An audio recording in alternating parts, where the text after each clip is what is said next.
Hi folks, this is all the fruit, and today we're gonna be doing a little bit of light foraging in the beautiful Italian port city of Genoa. When I say light foraging, I don't really mean light. I am again with both my backpacks and all my camping gear. Basically, I wanted to check out this beautiful well with its surroundings for architectural reasons, but I saw that there are a lot of things around here which we could, well, potentially forage. Myrto, the myrtle. Not only are the leaves very fragrant, but you can eat the fruits or make alcoholic beverages from them. But now, in the first days of May, I don't see a single fruit. Next is the mastics. Well, from the name of this bush comes the word to masticate, because this was the original chewing gum. It's a relative of the pistachio. Here there are some quite degenerated inflorescences. Well, the fruits or nuts or seeds of this one are not edible. But if you find the sap somewhere, this was the chewing gum that was masticated by our ancestors for thousands of years until more sweet and flavorful varieties were created. But I cannot find sufficient amounts of mastic sap here for me to masticate them. Well, olives everywhere, very typical for Italy. Here in Liguria they only grow in a narrow stretch. Well, they used to grow quite well in a narrow stretch along the Mediterranean Sea. Now, because of the climate change, they also grow inland.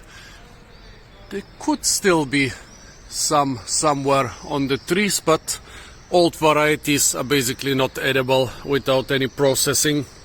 It's spring. Italians are very keen on foraging spring greens. Well, you could forage the wood sorrel. This is not a native species, this is something introduced. Well, usually I would say you should not forage the toxic pokeweed, but actually after enough detoxification it is edible. If you do something wrong with the detoxification, of course you die, but enough cultures eat this thing to say that it is edible if you really know what you are doing. The black nightshade, maybe we will find some berries, but even if not, you can make a bitter spinach out of it, very popular in parts of Africa. A lot more mastic shrub. Isn't there a nice blob of chewing gum hanging on one of those somewhere? Well, let's see what else we have here. Of course, you could eat the daisies. I'm a little bit too lazy to munch on all this stuff right now, so you either have to believe me or not. Well, Lactuca zeriola, this is the wild ancestor of lettuce, but the wild one is not so nice. Sonchus, this is a relative of lettuce, which is more tasty.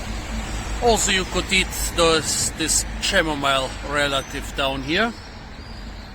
Well, mellow, you could eat basically every part as long as it's young enough. The leaves, the stems, the flowers, and the fruits are the most nutritious part. Oh, yeah, let's just do a speed run without actually eating the things. If you don't believe me, well, I don't care. Puracantha coccinea, the fire thorn, has very nice fruits which often survive until spring, but around here I cannot see any. Pittosporum tobira, very sticky fruits. I think you can use them to trap birds, but first, I'm a vegetarian, second, I don't know the recipe to make bird glue out of Pittosporum fruit, so I will not share it with you.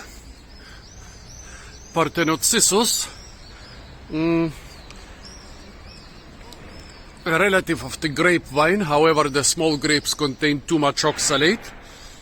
But in spring you can basically tap the stems, get a kind of sweet sap out of them, and heat it until you get some sort of sugar syrup. Let's see what else we get here.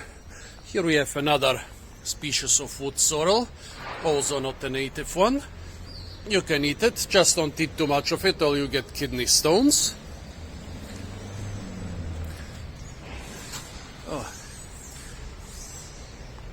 What is this? This is some relative of parsley and fennel, but right now I'm not sure which species exactly. Let's check out those myrtles if they have fruits. It's not too impossible to find ripe fruits on myrtles in spring, and this is quite important because May is not really a very fruit-rich time in this area here. Holm oak in the background, the main tree of the evergreen Mediterranean forest. It has kind of edible acorns, although they are very bitter and need to be leached for days, best in a running stream. Basically, the interesting is the Mediterranean climate is defined by two different plants, the olive and the holm oak. Basically, Mediterranean climate is where holm oak forests dominate. You will see that in a lot of Italy, deciduous oak forests or even beech forests dominate. This is not a Mediterranean climate, although it's in a Mediterranean country. But along the coast, basically everything holm oak dominated forests are the original vegetation. The other definition for Mediterranean climate is where you can successfully grow olives, like where the trees survive and you can get a decent, more or less regular harvest. And to the south of the Mediterranean, those two trees fail because it's too dry. To the east, they fail because it's too dry and too cold. To the northeast, it's too cold. And to the west and northwest, it's basically too wet for them. So basically, if you see olive plantations and holm oak forests, you know you are in a Mediterranean climate, which right here we are. Oh, and here I see another very typical tree of the Mediterranean, the bay leaf or laurel. This also occurs in huge quantities in the wild forest of Liguria. Very nice spice, but first you need to forage something which you can spice with this thing. Some Pelargonium. Well, some of those, well, they have a lot of different colors and also an incredible amount of different smells, and a lot of them are medicinal. You can make very good tea from them. But this one, not one of the really smelly varieties. A very popular ornamental in Mediterranean and subtropical climates is the Oleander. Right now, it's getting its buds. Basically, one of the good things about this thing is that it flowers right in summer during the main tourist season. Also, it's evergreen and very forgiving to drought and to mechanical abuse. Basically, it replaces the willow in some really hot and dry parts of the Mediterranean. So, in Mediterranean riverbeds, which are flooded in winter and which are dry in summer, this thing thrives really well. Takes all the beating by the rocks, carried by the water in winter and by the drought in summer. And right in summer it creates thousands of beautiful giant pink flowers. However, it's incredibly toxic. Even if you make your campfire from the wood, or if you stick your sausages or marshmallows on the sticks, you can basically die from it. So, very beautiful plant, found everywhere in the Mediterranean in a wild state and also in parks and gardens, but don't confuse it with anything else and don't try to forage it or you're gonna die. Right next to the oleander, a peach tree. Somebody threw away a peach seed and it grew here. Unfortunately, in this pot here, it's not gonna grow to decent size, but in Mediterranean and also in temperate countries, even in Germany, you can often forage the small feral peaches from those trees. They are seeds from huge peaches or nectarines, which are, yeah, huge, nice varieties, but their fruits will be small, about the size of walnuts, but they will be of decent taste. It's around 7 in the morning, a little bit too early for the typical tourist, so I think most of those people understand really well that I'm basically a homeless person. Yeah, I actually thought that May might still be a little bit early for sleeping outdoors, especially this very cold May. Right now the temperature here is just about 14 degrees. But when I saw the hostel prices here, 40 euros, that's like $45 a night just for a hostel bed, not even for a room, for a hostel bed, I decided that despite the cold, camping it's gonna be. A LilyPill. This Australian fruit tree, it's mostly used by as an ornamental because it's evergreen and also takes a lot of abuse. But it produces, well, sometimes it produces a huge amount of beautiful and very tasty pink to purple fruits. The old town is really a maze of tiny streets and lanes where I have to go forward and back all the time to find my way. Ficus elastica, a tree, one of the main trees used to make rubber. Now it's mostly replaced by Hevea brasiliensis, but I would say it's the second most important rubber producing tree. The fruits are small and yeah, they are kind of edible if you get ripe ones, ripe pollinated ones. The main treat here, just with the mastics, is the sap, which if you get it in good quality at the right time can give you quite a nice chewing gum. Is this sap? No, it's pigeon shit. And down here again some wood sorrel. You can eat the sour leaves, but most wood sorrels will also have a kind of a tuber. Some say it could even be called an onion, but this is a botanical debate. Basically, it's bigger, it's starchy, it's not sour, and it provides you a totally different type of food than the sour leaves and flowers. What else have we got here? Some palm trees. You could eat the heart of palm, but you would have to run faster than the owners. Boston fern, which is actually not from Boston but from the Caribbean.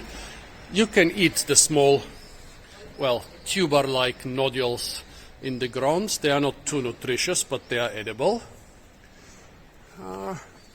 Don't eat the plastic flowers. And oh, look at that. Silver berries. Yeah, one of the few fruits which you can eat even in Germany, in warm parts of Germany in winter. However, this small plant hasn't got any fruits. The pink fruits are quite good, and you can chew the fibrous seeds, which basically taste like raw peanuts. So this stuff will give you, well, fruits and nuts in one go without even having to break the nuts. Not too much greenery here, but as you can see, most of the lanes are really narrow, not even suitable for carts or cars. Here we have some ornamental pear. You can see the small berry-like fruits. Unfortunately, most of those ornamental pears which don't even have good fruits, they don't even have tasty flowers. Basically, the flowers of Pyrus pyrasta, of the normal fruit pear, are among the tastiest fruit flowers. But those ornamental pears, not only don't they have good fruits, they also don't have good flowers. Here, a really big treat which has good fruits and good flowers. This is the feijoa, or pineapple guava. A guava which can grow even in temperate climate. And if you don't want to wait for the fruits, you You can wait for the flowers. The petals are really thick and they taste like they have been dipped in syrup. Thick, sweet petals. In a couple weeks, or maybe in a very sunny place, we could already find them and eat them even today. A young hackberry tree. Feral, of course. It hasn't been planted here, but they didn't remove it. I mean, it's just as green as those other things. If you are lucky, you can get some very late hackberries in mild winters, which you can even eat in spring, right now in May. There is a native species around here, but also a lot of species introduced as ornamentals. This here, I'm not sure. It looks a lot like this thing they call matabebek or duck's eye in Malaysia. This looks similar, but I'm not sure it's the same.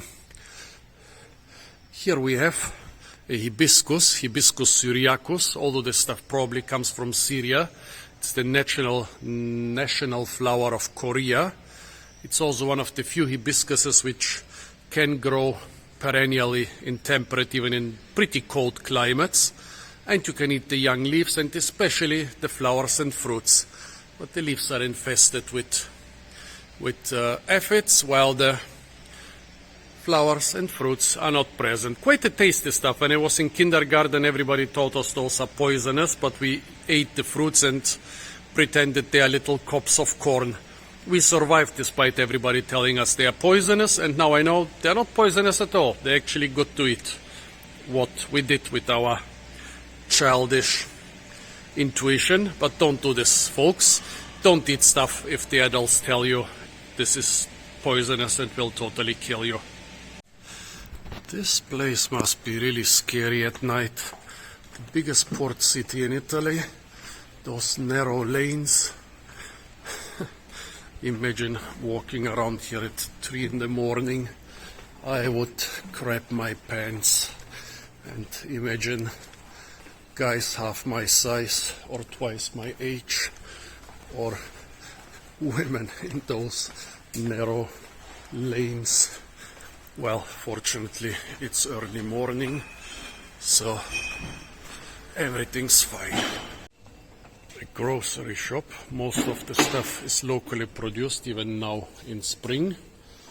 The chilies, the artichokes, well, the pineapples and avocados and mangoes are probably not locally produced. Italy already has a mango and avocado production, but May is not really the best time for that. Here we have an Acer, probably platanoides. The fruits and the sap of this one are not the same quality as Acer pseudoplatanus, but here it could be already too warm for pseudoplatanus. It was basically a food mostly of mountain areas in Europe, especially producing maple syrup and also producing kind of edible fruits, but in this species both are very, very inferior. A horse chestnut, not the edible one. This one is not even closely related to the edible ones. You can use it to make explosives or to catch fish. And underneath, a small avocado. This area is quite good for growing avocados. This one, somebody just put the seed in this flower pot and it grew. Just the same thing as with the state palm here. Somebody just dropped the seed and it grew. Well, probably same thing with the chestnut. Probably comes from this tree back there. Yucca palms here. You can eat the flowers, the fruits, the buds after you cook them, although they contain a lot of oxalate. And you can use the roots for washing your clothes. Let's see what we got here. A fig tree, one of the major food staples of the Mediterranean, but still a little bit early. The fruits are already big, but not ripe yet. This should be a curry plant, and here this Parthenopsis is the main one used for sugary syrup in East Asia. And here is a different one. Not even sure this could be Trichus pedata. Here, the roses, you can eat the flowers now and the hips later. Oh, look at the red leaves in the background. This is all cherry plum. And there is more stuff up there. I think I should go up there. Linden or lime tree. Very good tea made from those flowers. However, not here in the city. Better pick them at some clean spot. Let's see what other interesting things those have in their pots. Oh, this looks like wild olive or oleander. Basically, when same like with the peaches and nectarines and apples and most other fruit and nut cultivars, they are not true to seed. So you drop a seed, it will revert to a semi-wild state. Here we have something very interesting. Couple of feral dwarf palms in this yucca pot. Yeah, dwarf palm is the only palm native to the European continent and basically one of the most frost-hardy palms, and by far the one growing the furthest north. And here another little feral avocado. Well, I said I'm gonna check out this part here. Again, the roses, the Parthenopsis,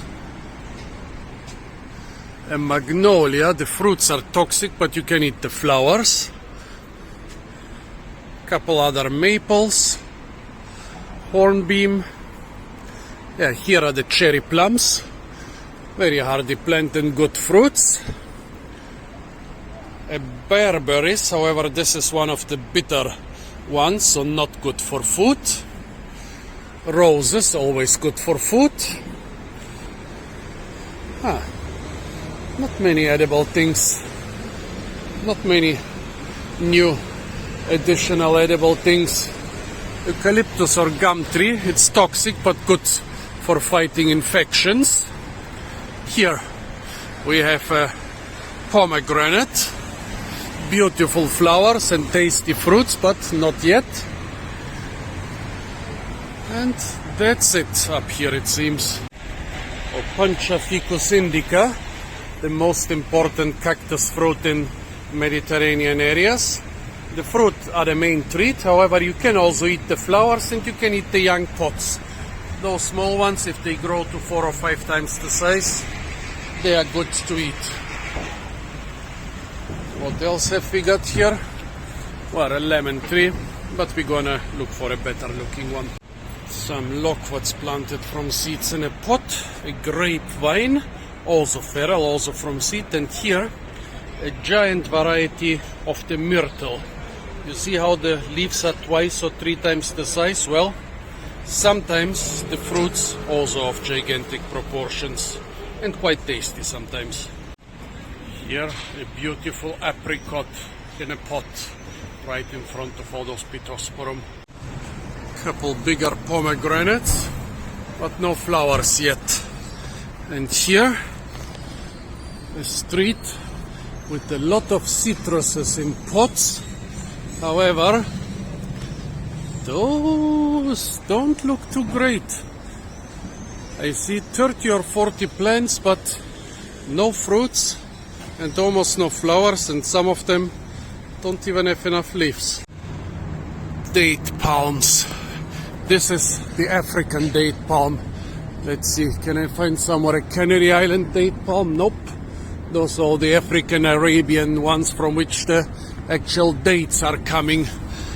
Here in Liguria, well, one town in Liguria had for centuries the monopoly of selling palm leaves to the Vatican for ceremonies, for celebrations.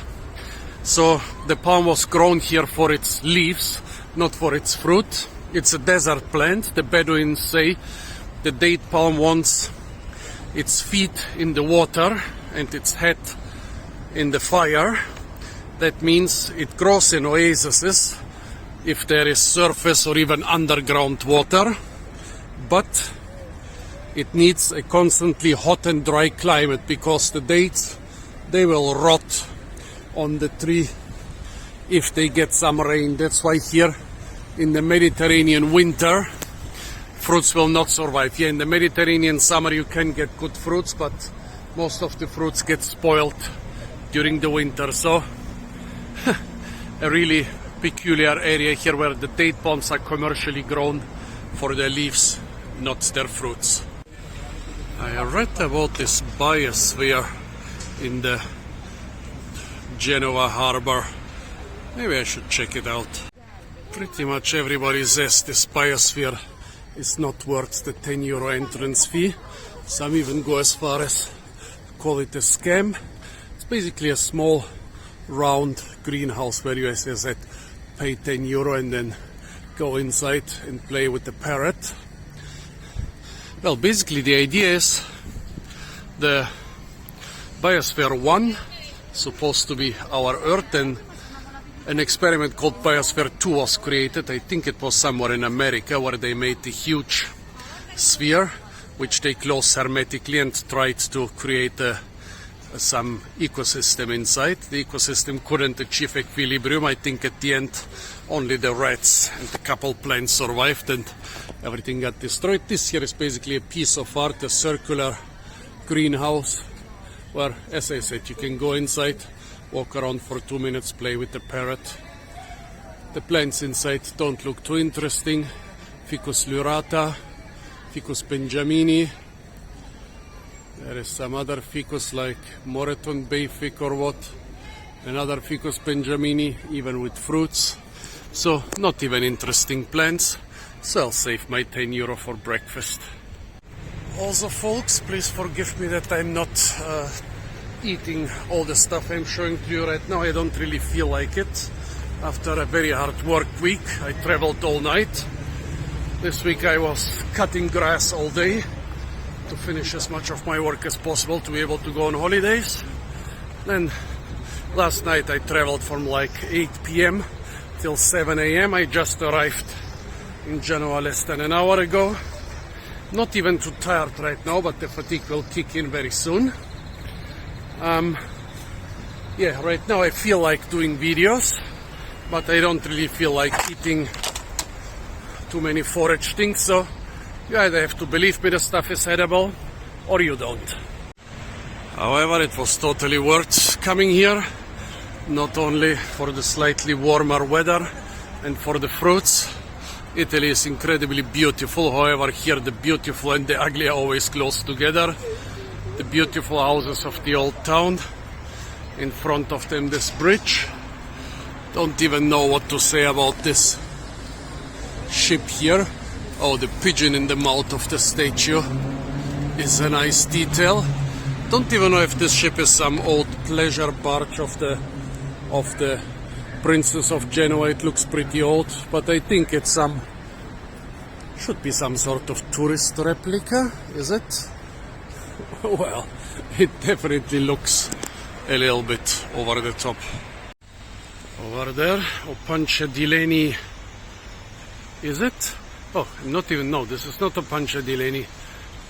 This is also not Ficus indica, some other cactus.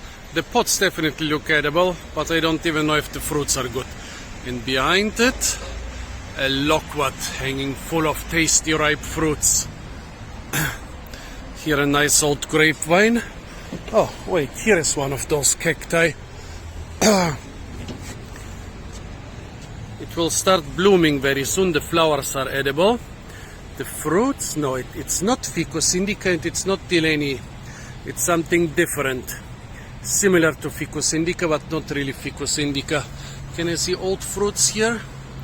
No, I think some grapes are caught on the cactus. Probably they come from this grapevine here. Interesting. Yeah. You can even eat the young leaves. Basically the thorns are leaves, but those small hooks here on the young pot, they are also leaves. So those flat things are not the leaves, they are the stems. I used to eat those little hook-like things which taste quite good and are free of thorns. And right now I really want the loquats. Oh, and look over there. Kumquats hidden here on this table. More kumquats over there. And the lemon. Don't feel like foraging, but more like an Italian breakfast. Yes, this is a pizza. There are actually many varieties of pizza in Italy which haven't reached other European countries or even the US. A very stunned Laurel Cherry. It's often called the cherry laurel, but it's not a laurel, it's a cherry that looks like a laurel. Well, most Germans will tell you that the fruits are toxic in their native range. They are used as a fruit tree, inferior to normal cherries or to bird cherries, in my opinion, but still edible when fully ripe. Here you can see the wood sorrel everywhere. Two different species, a big one and a smaller one. They are basically in all the flower pots, so I think they are being distributed from some nursery. Wood sorrel are horrible weeds. Actually, one wood sorrel with big edible tubers infested a nursery in the Black Forest in Germany. This nursery was abandoned because the people said we cannot sell plants from this nursery. We will disperse the wood sorrel, which is good. They kind of try to stop an invasive plant from, well, invading. Look at that. This one is invaded by both species of edible wood sorrel. This one also. Well, they stopped this invasive plant from invading, but they also deprived Germany of a new potential edible vegetable, because the tubers are really a staple in some areas. Here, by the way, Judas tree. Nice edible flowers, but this feral specimen here in this yucca pot is of course too young to be to produce flowers, especially since it's being pruned regularly. I'm used to jaywalk. Usually I don't care about street lights and stuff, but big Italian cities are overrun with police. This was done, well, started like 20 years ago by the pro-fascist government in order to stop the rampant crime in the cities, and now, yeah, the old towns and city centers have become a lot safer as long as you don't do anything illegal, like this old guy here. So, yeah, I have to be careful while stealing fruits and entering places I'm not supposed to go, because, as I said, the cops are everywhere. An enormous amount of cops, quite unusual compared to Germany, for example. Galinsoga, a wheat from tropical and subtropical America, but it's invasive throughout the world nowadays. The Germans call it French wheat because they say, was it during the Napoleonic Wars or even during some older wars, they say that the French spread it in German fields in order to starve the Germans. Well, it's the same story like they said in World War II, that the Americans are spreading potato weevils to starve the Germans, but no. The fact is just, during the wars, a lot of the Germans were fighting and the other ones were hiding or doing other stuff, so they basically did not have the resources to control noxious weeds or control noxious weevils. That's why the French wheat spread very fast during, I think, the Napoleonic Wars, and the potato weevil spread very fast during World War II. Well, the funny thing is, those Germans, they didn't know that this noxious wheat is actually quite edible and that they could have used it as a famine food for themselves and their livestock. When talking about national cliches and prejudices, nobody tunnels like the Italians. They are amazing in building and tunneling. Basically, New York was built by Italians, and when you look at old Italian cities, you know why. They are good at building tall buildings, they are good at building giant tunnels. And since a lot of their cities, oh look, the Andrum capillus veneris, a nice Mediterranean fern. Since a lot of their cities are in mountainous coastal areas, a lot of their cities are full of bridges and tunnels. So the Botanic Garden is closed, but this park up there looks really promising. See those scramblers which grow down the wall of this tunnel. Those are capers, another Mediterranean staple. I already see the first flowers. Let's see. Down there were some, but they died off during the drought of last summer. My old nemesis, stairs. Always good sighting Kung Fu Panda. Nah, actually, my favorite is the other Kung Fu Panda. Almost nobody knows that Shifu is also a panda. A red panda, that is. Smaller and fitter and more up to climbing stairs. However, I feel more like this fat, lazy one. Feral figs, here a very small one, the base of a wall. Nobody knows exactly the original distribution of the fig because it was cultivated for many thousands of years. In the wild it grows on rocks and riverbeds. It means that it can become feral everywhere in human cities. Along canals where there's a lot of water and on walls where it's very dry. No figs but some holm oaks here and an introduced camphor tree. Oh, look at that, another fig species, the creeping Ficus pumila. Worldwide, in equatorial, tropical, subtropical and even warm temperate areas, a popular ornamental replacing ivy. But actually the fruits are edible, well, under certain conditions. No fruits here. A whole street full of tree hazel, Corylus colurna. Here is one. A lot of people think the hazelnuts are not edible, but they totally, and this stuff produces a ton of them, more than normal shrub-like hazelnut species. On the other side, the European yew, Taxus baccata. Many think it's rather a plant of Britain and Ireland. Yes, it is native there, but it's also native to Mediterranean forests, particularly common in Italian forests before they were cut down. The pink kettles are edible, everything else is deadly. It will kill you in tiny amounts. Let's see, public park, sounds good. Maybe we will finally eat something, except for pizza. Carob tree. The pods were eaten since the dawn of humanity, and the seeds were used to weight gold and precious stones. The Latin name is Keratonia siliqua, coming from the horn-like shape of its fruits, which I cannot see here right now. And from the name of the plant comes the word carat, with which we measure the weight of precious stones. Yeah, not doing well here in the shade. And if you are lucky, you can even find good fruits in spring, but not on this one. Ornamental cherries. The flowers are edible, but they don't produce fruits.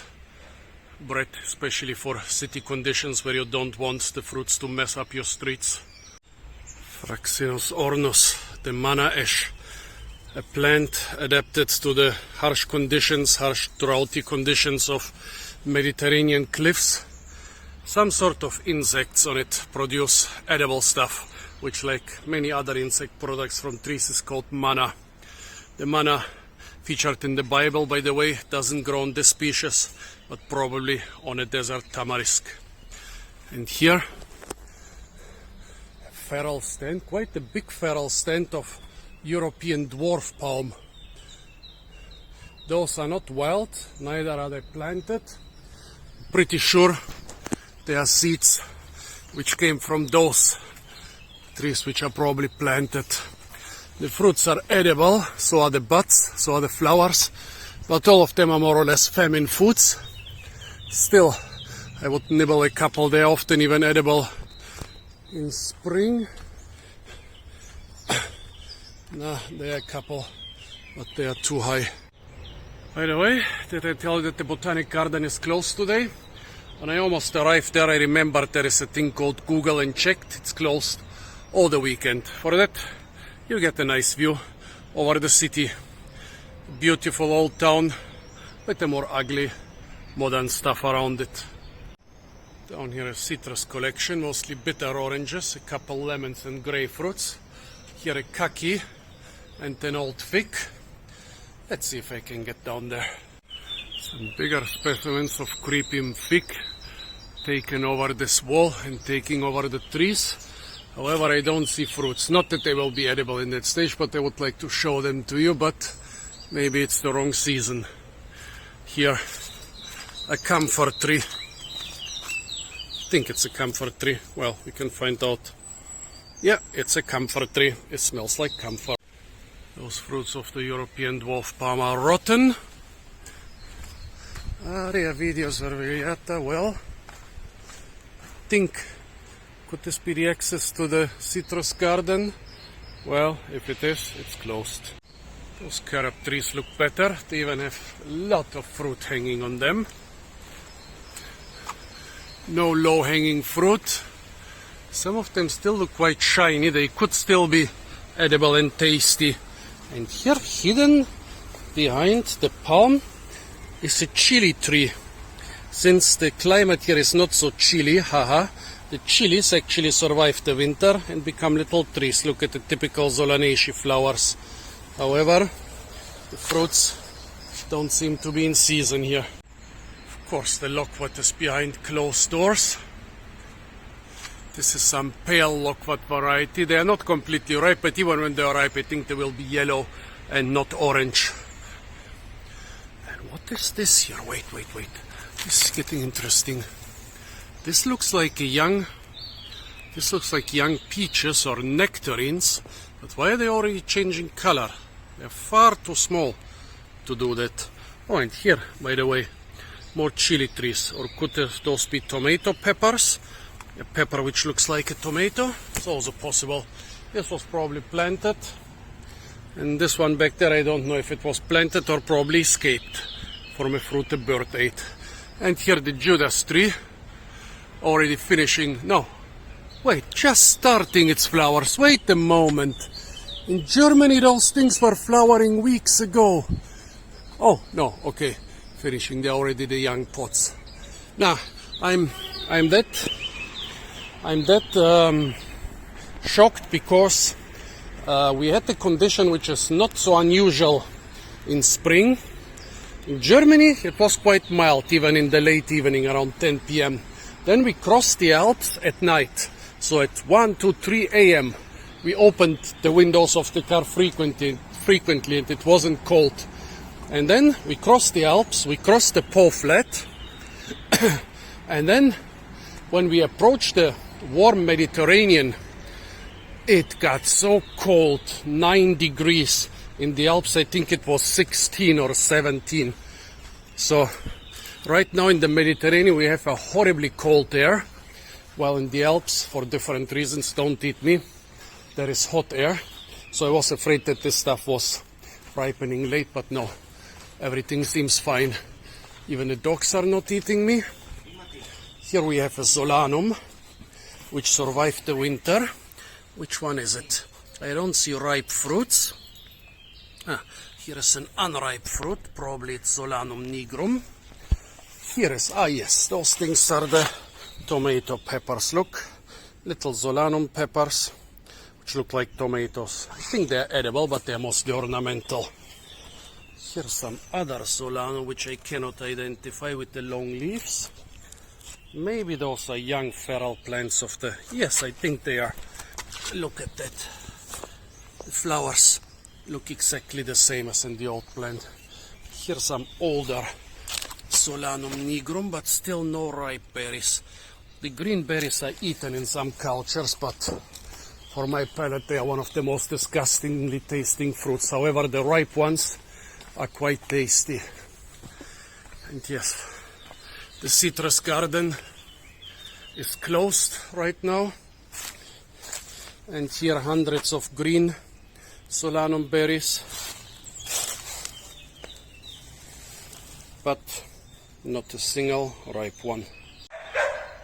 However, this pepper tomato, I would already call it invasive. There are hundreds of those seedlings everywhere. Crazy.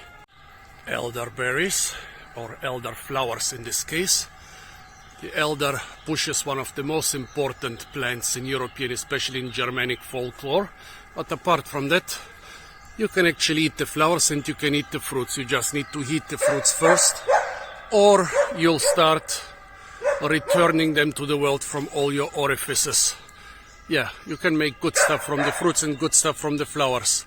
Syrup, liquor, and pancakes. You can make wonderful pancakes with the flowers. Right now would be the time for pancakes. In a couple months, it would be the time for the fruits. Hordeomurinum. I think this was called mouse barley.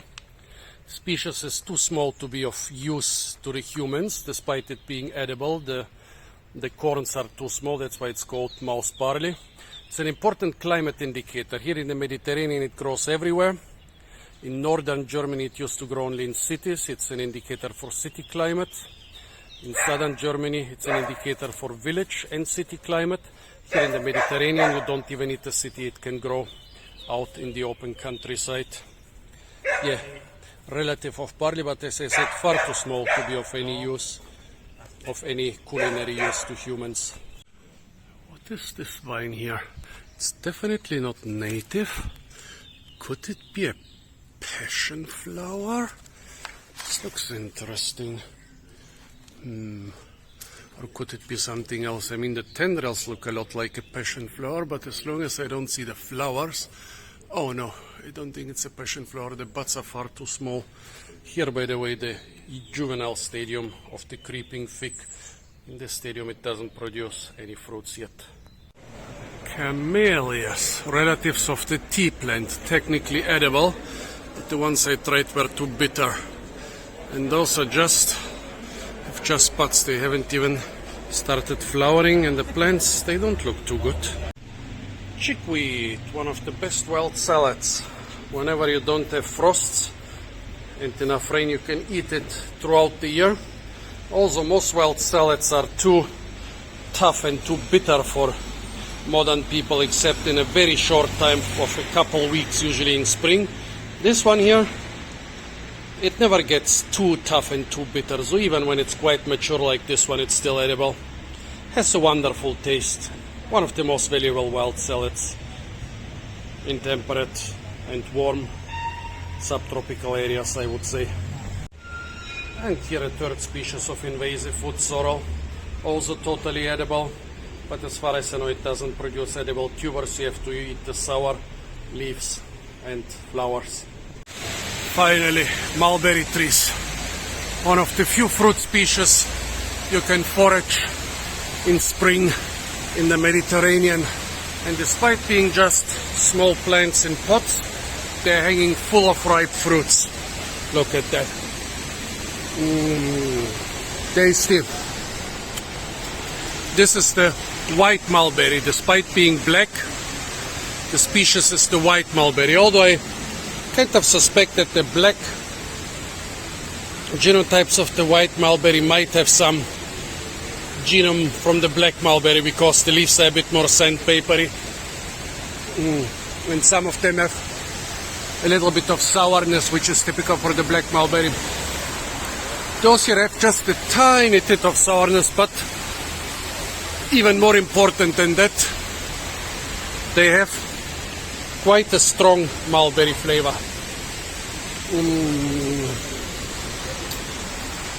Good stuff.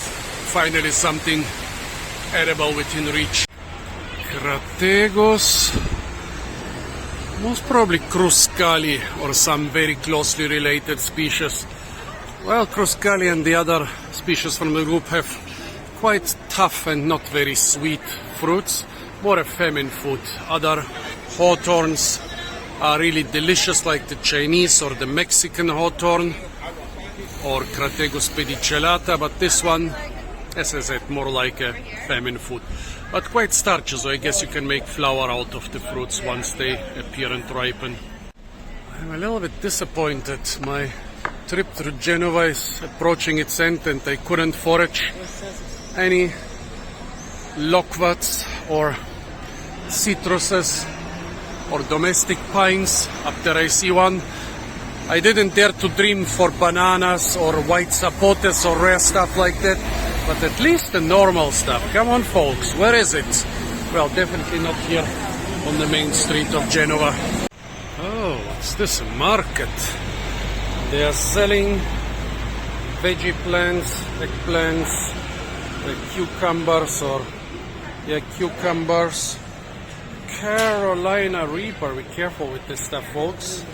Extreme scharf. I hope the Italians here understand German. As well as spineless blackberries, raspberries, and currants.